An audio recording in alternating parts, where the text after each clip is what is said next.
Hi, good morning. My name is Salud Muñoz, and first of all, I wanted to apologize for not being able to be personally there in the IES because I'm an English teacher here in Madrid, and now I'm working. But I'm here not only for being an English teacher, but because I am the great-granddaughter of a devotee from Córdoba in Mauthausen. I tried several times to record me speaking about the topic, but it's too emotional for me. So the best option is to read it. I'll tell you a little bit about my family history. Francisco Sánchez López was from Posadas, a town in Córdoba, where he lived with his wife and two children, Carmen, with only 2 years old, my grandmother, and Manolo, a newborn just a few months old. Being a Republican and communist, he left Spain and went with the rest of the Spaniards to France.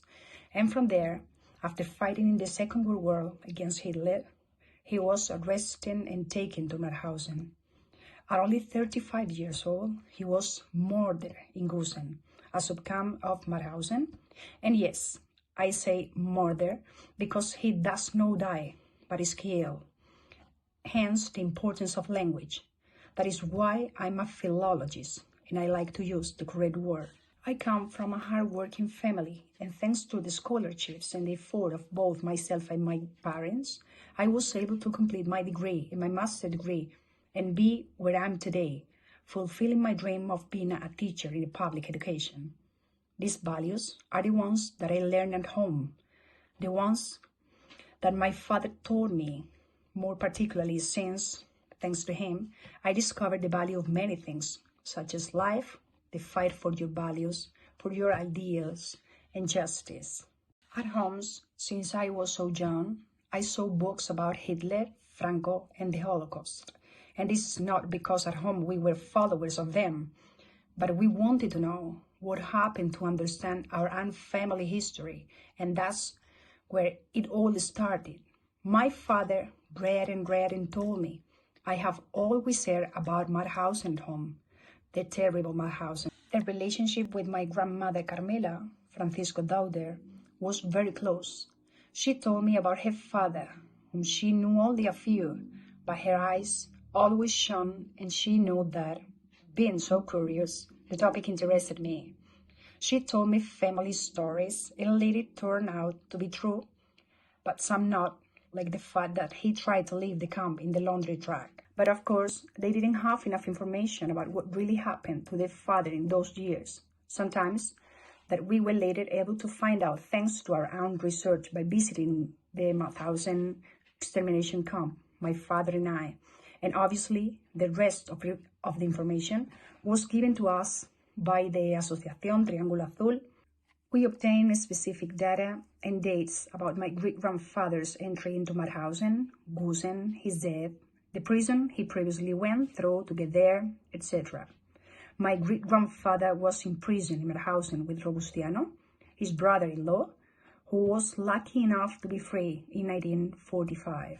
Obviously, I didn't know my great-grandfather, but think about your grandmothers and how they, being only 4 years old, didn't know what the love of a father and a mother was. Would it seem unfair to you? Well, that's my experience, and it must be told. Every day, my grandmother asked me things about her father, knowing that I had some general information about what the Spaniards experienced there, but I wanted to spare her the pain, knowing what atrocities they did in the camp with the prisoner, and I shorted it a lot.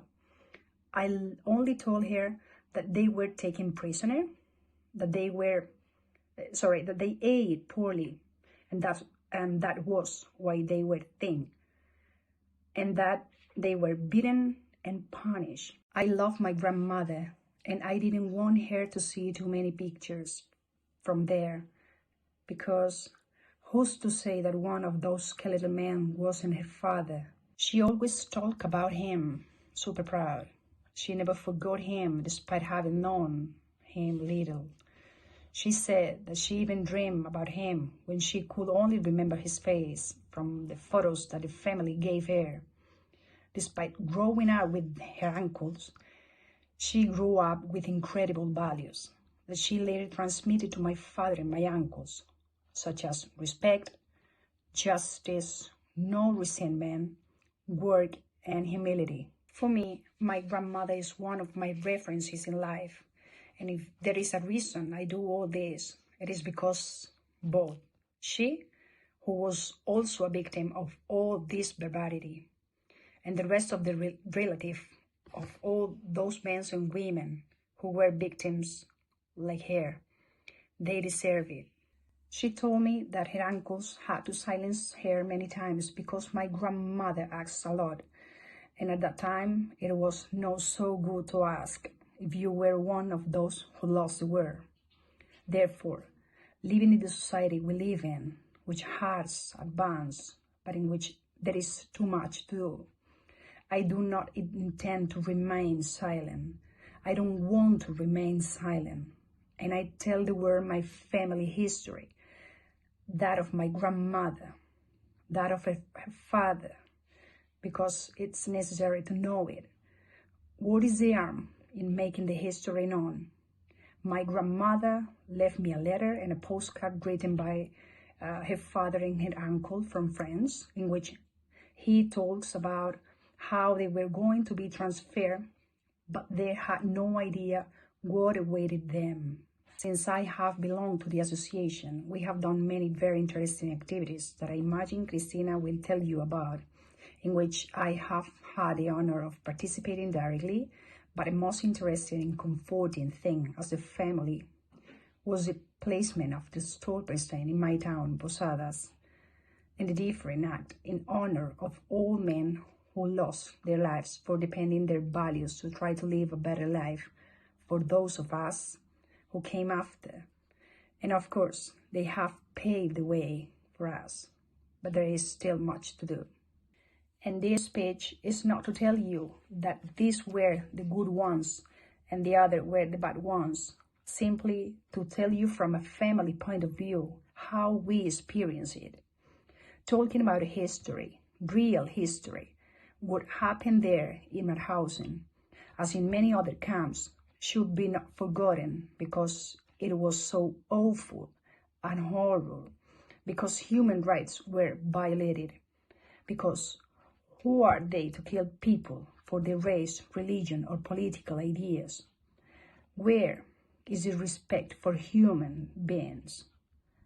Thank you very much for your attention, and I hope it helps you a lot.